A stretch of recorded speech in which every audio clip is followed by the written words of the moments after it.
3 grandkids, 3 baby mamas, and a husband that stays out all night. Marie, you need Jesus.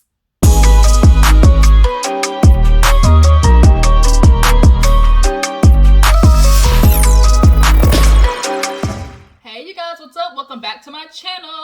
Your girl G here, appreciate you for tuning in. We have Belle Collective to get into, you guys. I'm finally caught up on everything. Growing Up Hip Hop, Life After Lockup. Your girl uploaded those, so definitely go check those out. But now we gotta get into Belle Collective because this episode was pretty good. Miss Marie, y'all, she got some drama from the mama in this episode, and I couldn't imagine going through all the stuff that she's going through.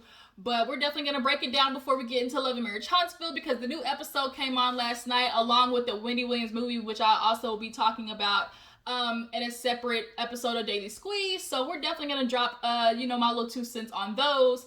But before we do, how about you hit that like button and hit that subscribe button. If you're new to your girl's channel, make sure you become a member of the Juice Box crew. Speaking of my Jujus, how y'all doing out there? Drop down in the comments. Tell me how y'all's life going. How's your mental health feeling? I always want to check up on you guys. Y'all come here checking up on me. So, this is a two-way relationship. It goes both ways, okay? Because like I always say, my A1's day ones and go stay one, okay? Now, shoot, how y'all like my little $3 top though from Walmart? That's the question. Nike top, clearance rack, $3.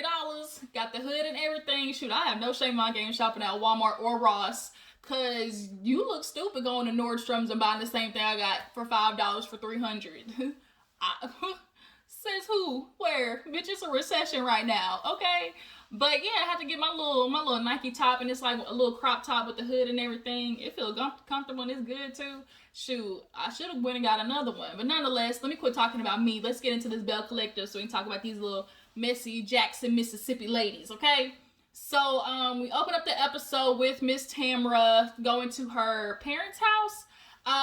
Tambra is the baby of her family, so you can definitely tell that she's spoiled or, has the closest relationship with her parents and stuff like that. So she gets there, and her parents have been together for 51 years. Like, that is a success if I've ever seen one. 51 years. And that age and era, like, you stayed with your partner through whatever. Part of that was good and part of that was bad. There were those women who stayed because they felt like they had to, even though their husband was an alcoholic and beat them all the time. And then there are those other couples who really stuck through it through thick and thin, through dealing with all hardships. And you can tell that they're definitely that type of relationship. And from the flashbacks, her mama and daddy were like, they were good looking. Like, they still are, but like, her daddy was cute. But, of course, they want to know, where's the grandkids? Why are you not popping out any babies? She is stuck on career. And people from their generation aren't used to that. They're not used to, women putting kids on the back burner. It's always usually the opposite way. But if you talk to anybody who has a kid, when you have a kid, your work and your career and all that stuff is the one that your dreams are the things that get put on the back burner because you're taking care of a child. So I can respect her in that aspect, knowing what she really wants. But she froze her eggs and basically told her mom, look, if you want me to get a surrogate, I'll do that. I can pay somebody else to carry this baby for 9 months and pop it on out, whenever you're ready. And I think low-key that might be what she has to do, because I think she views her getting pregnant as slowing her down. But I do feel like Tamra has at least established enough of a career to where if she did get pregnant, it wouldn't change that much of what, the ball that she already has rolling. So she's like, I know, because Tamara's like, I gotta find somebody first. And she's like, well, I do know somebody who I won't name. And she's, I guess, talking about the ex. And the ex and Tamara were together for 16 years. So I wonder how that disintegrated. Like, I wonder the story of that. But from the looks of it, I think we see him in the next episode. So, nonetheless, can we talk about this pink lipstick with Tambra though? Like, am I the only one that does not like it? Like, I feel like her foundation is off in some scenes, and her lipstick, I just do not like that pink color. I just do not. I really wish it was more like maybe a little more either neutral or a little bit more on the plumish side. I don't know, but it's just way too light, and it's just not vibing with me. But nonetheless, on to the next scene. We see, what was the next scene? Marie, I think we see Marie have, what's the girl over? No, we see the scene where Latrice and Antoinette end up going over to her dental practice because y'all know she's building her facility. And Latrice is over there, showing some support. And at first she was like, it's hot in here, there's no floors, but I see it, I see the vision, and it's like, dang. So she's in there with everybody's talking about this constructor. I cannot remember what he looks like for the life of me because I watched it last night, but everybody's saying he's fine. So I guess I need to go back and hit replay and see what this man looks like because everybody's talking about Ty, the construction worker. But they're in there talking about Tambra's birthday, and I guess the white girl, is her name like Connie or Kendra or something like that? She was there as well. So they're talking about how Lateshia and Antoinette kind of had a moment. She was like, girl, yeah, Lateshia was coming for me. And she was talking about how, like, she said something about my wig. But I don't think she relayed that message. Am I tripping, or did she, like, talk about it in a different way than how it actually happened? Maybe that's just me. But nonetheless, she explained that her and Lateshia kind of came, like, we watched them come to a common ground. They shaded each other. Girl, I didn't like your brunch. Well, bitch, I didn't like your wig. I thought it was too far back on your forehead. And they kind of just like, look, we said our piece to each other, from here on out. If you've ever heard anybody say something that I said about you, just know it's not true because I would have came and said it to your face. So, then the girl, was like, what does it mean to be real? Keep it real. And I'm like, girl, it is self-explanatory. You really trying to tell me you've been hanging around all these black folks, all these black women, all these nookles, and you don't know what be real means yet? Come on now. But I guess she wanted to have a cute little moment, and it was like, here we go. We got to teach the white girl the lingo. So be real. I can appreciate how Antoinette explained it, which is sincerity, genuineness, honesty, genuinity. That's the word I was looking for. Don't judge me, okay? I'm not at the source or a dictionary, but nonetheless, she's explaining like, okay, be real just means to state your honest opinion and mean it with good intentions. But there's the other side of be real, which I have said before a long time ago when I was reviewing Love and Hip Hop. There's this thing of, Married to Medicine and Love and Hip Hop, matter of fact, because Heavenly was the main one that was pissing me off with this, I'm just being real. I'm just being real. I'm just being honest. And it's like, no, that does not give you the liberty to say whatever the heck you want to say. That's disrespectful because you feel like, I'm just being real. Like, Heavenly was so good for that. It's like, no, like, that's an excuse. Like, you're saying something, one, an opinion probably that nobody asked for, two, and you're saying it in a way that's very disrespectful, and you don't just get to, like, throw a cloak of it over it as, I'm just being real. Like, no. Like, it does not give you liberty to be rude. So I'm glad she explained, both sides of it. But, after that, we see a scene where, Marie has her grandkids, and they're so freaking cute with their chunky cheeks. And she is, playing grandma. She's like, here I am watching the kids all over again. And I got, Jerez, she's so funny. Jerez, he's running the streets and she's taking care of all three of his grandkids. I would lose my mind. And not only is it 3 grandkids, it's 3 grandkids under one. Under one. How? Like, Jerez, you was really out here in these streets.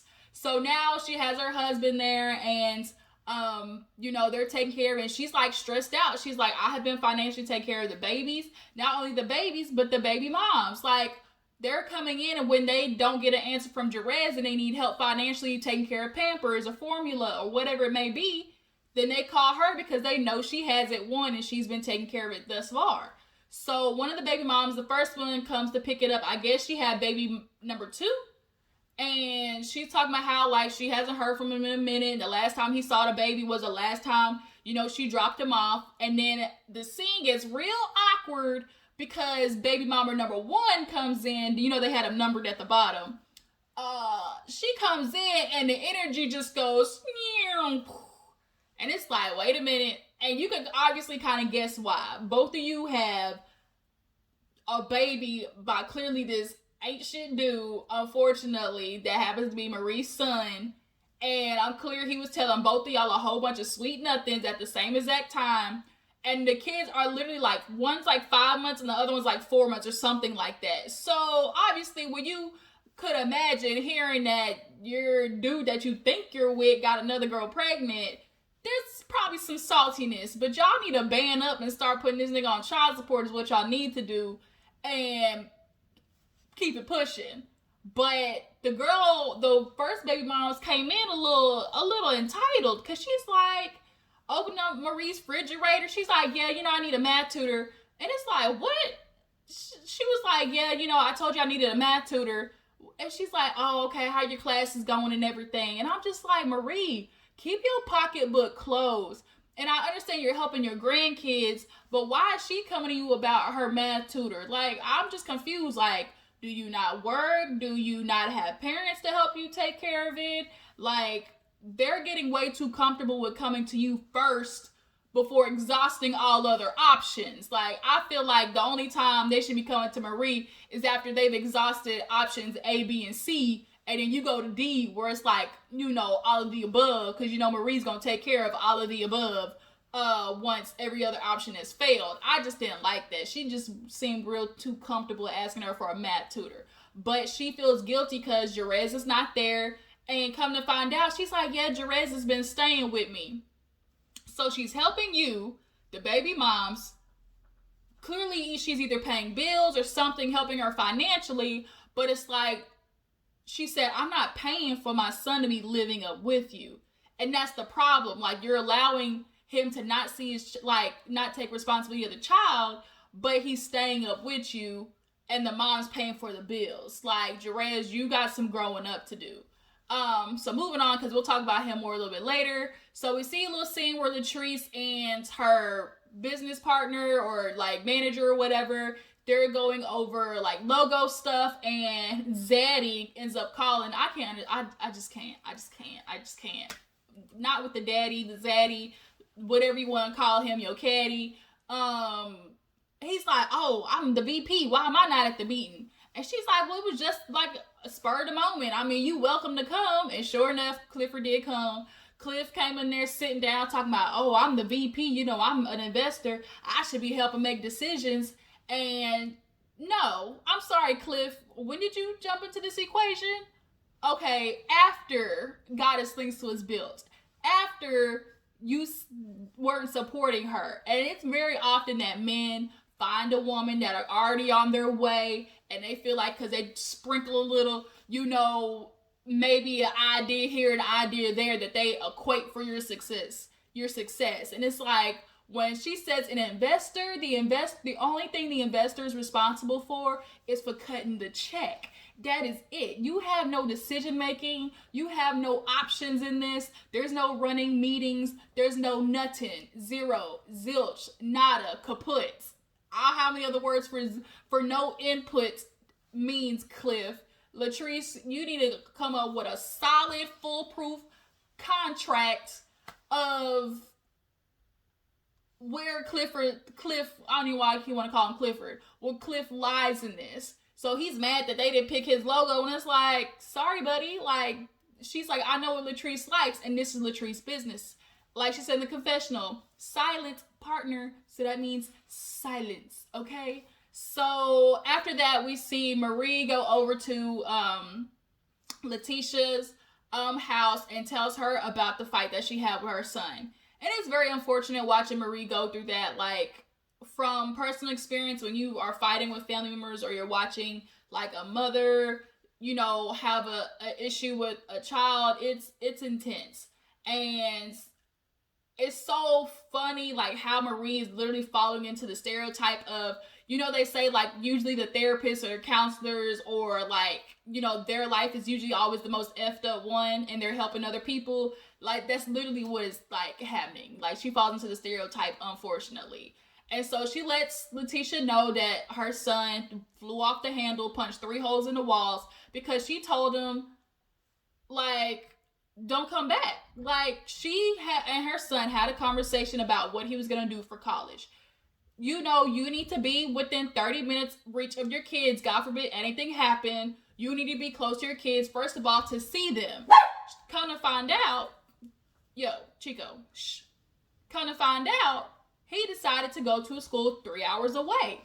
And first of all, she's mad because, you know, she feels like, I've been paying for your stuff and paying for your kids. Like, when it comes to a decision that's clearly going to affect, you know, me inputting more with your kids, like, I thought it'd be in on the decision. Now I can understand as a person, as a young adult, wanting to take control of their life, you know, wanting to choose a college that they want to go to. I get that part. But I'm sorry, Jerez, you no longer have the option of choosing what you want to do. You now have to choose the option of what works for you and your kids. And he's not making those decisions. And that's where Marie comes in, because clearly he's been spoiled all his life. So she was like, you want to go 3 hours away? He's trying to take the TV with him. He's trying to take all this stuff that Marie clearly has financially been taken care of. Sorry, no. You don't get to come back after you've done this. So he got mad. Marie recorded it. And he flew off the handle and punched 3 holes in the wall. And now she's feeling like, you know, world's worst mom. And I can understand as parents like you, there is no instruction manual for being a parent. That's one of the things. Is literally like trial and error. Usually the first kid, we all know the first kid is the experiment child that gets all the, you know, hands-on super helicopter, you know, parenting ways. Which is why I always think of that Love's commercial where it's like first kid. And it's like they're going overboard and packing everything. And then it's like second kid. And it's like, boy, just grab this bag of Cheerios and let's go. Like, it goes that way, because as the more kids you have, the more parenting becomes better. But her issue is not necessarily, it's not necessarily like the controlling aspect of it. It's just wanting to push her son, obviously, to take care of his kids, because you're 22, you got 3 kids under 1. Like, how, Sway?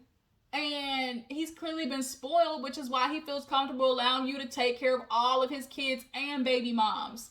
So now she feels like, obviously, she needs to have a conversation with him, because that's just not fair.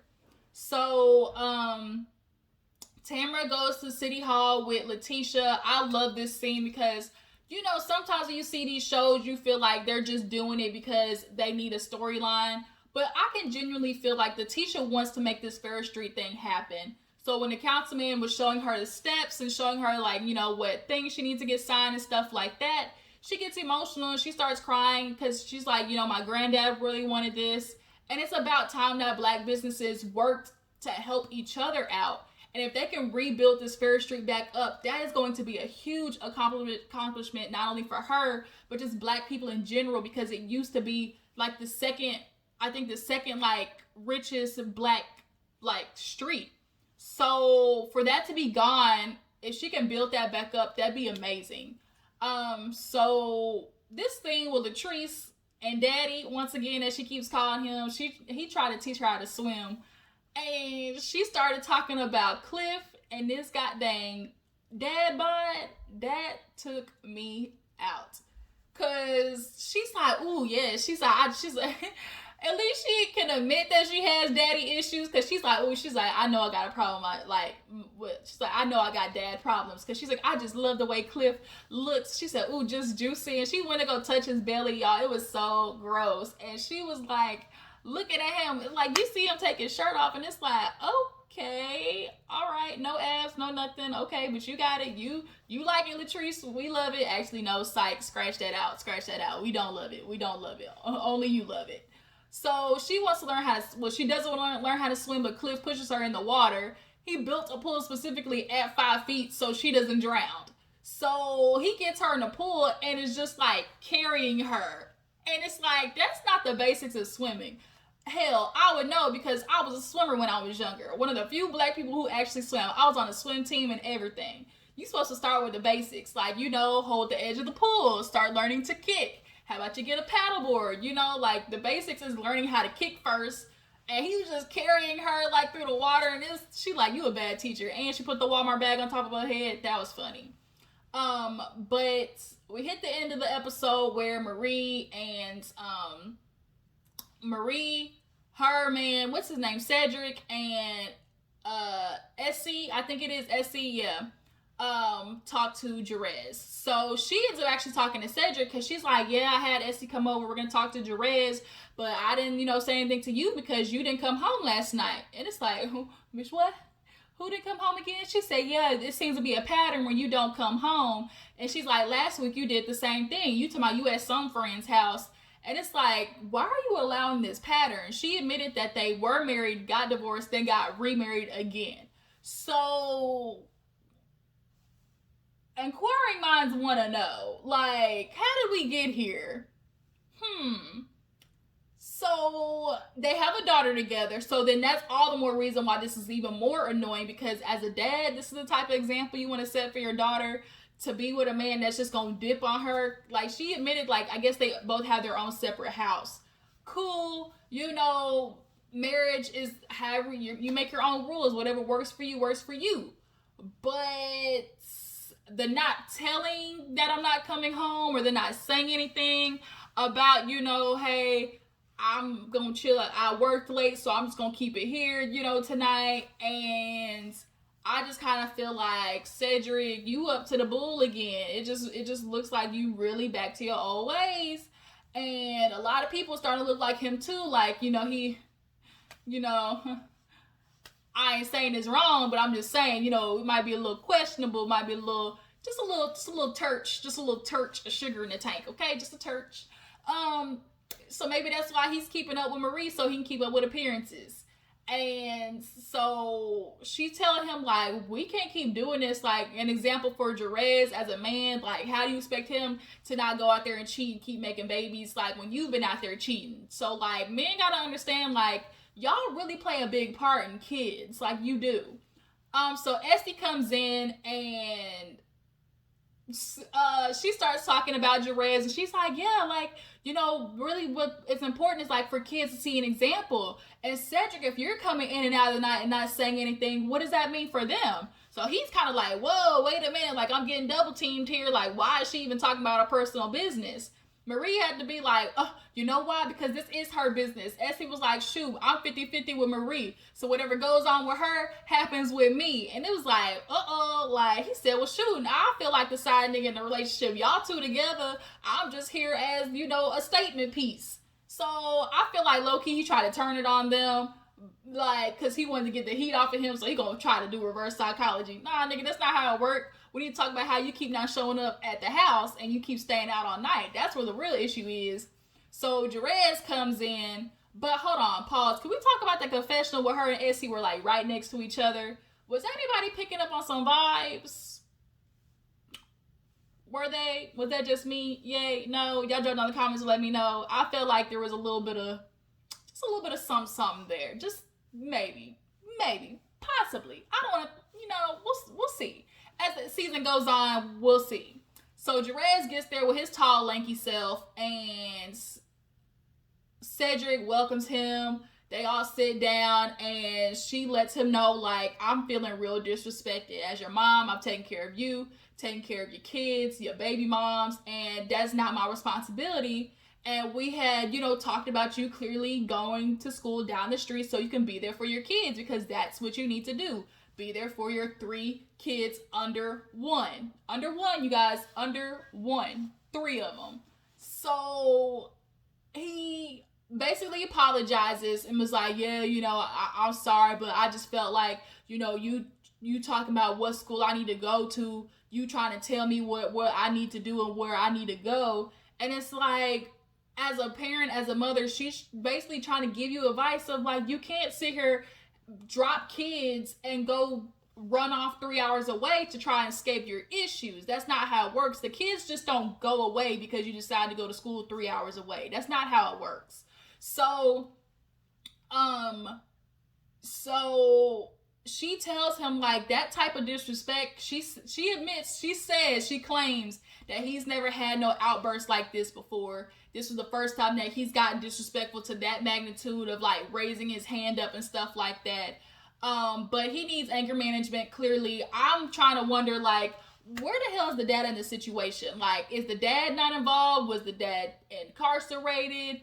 And I'm probably also feeling like she said, like, quit spoiling your kids. Y'all who give y'all kids everything but aren't doing it in a way of them earning the type of stuff that you're giving them, you're creating little terrors and monsters for the rest of us. Because when we decide to tell them no, they start talking slick, and then they get into the real world. When you hear when they hear no, we not gonna just bow down like y'all do. That's not how it works. So quit creating these little terrors and spoiling your kids. I get it, as a parent you want to give them everything, but sometimes everything is not the right thing. And I feel like she worked so hard and was trying to build this business, for her and her kids. And maybe, he missed out on a lot seeing her. Maybe she missed out on a lot, being around him.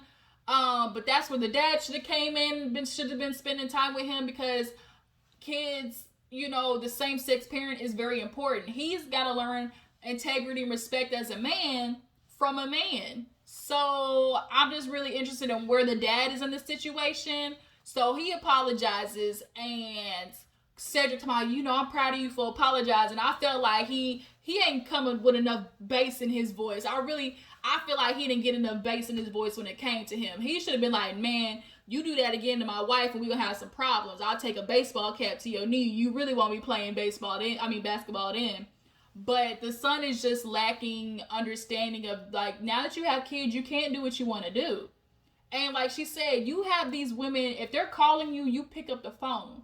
There is no choice of not picking up the phone. It doesn't just go away. The responsibilities of taking care of these kids don't go away. So where did Marie fall? I don't want to say fall, but like as a parent, there is no right way. There is no like right or wrong way, but there is, I feel like, a basis of understanding like what kids need. And I'm trying to understand. Maybe we'll see that in the therapy session next episode.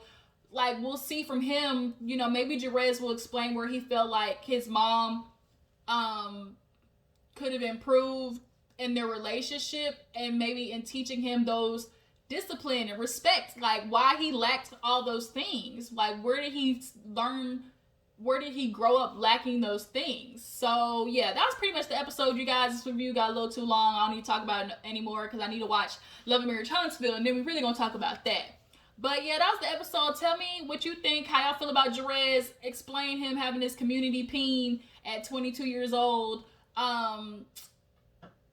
As far as Latrice and Cliff go, do y'all feel like there's a little bit of he real jelly about her having this success when he really didn't believe in the first place? So that's why he's trying to finally put his foot on her neck to get some type of control.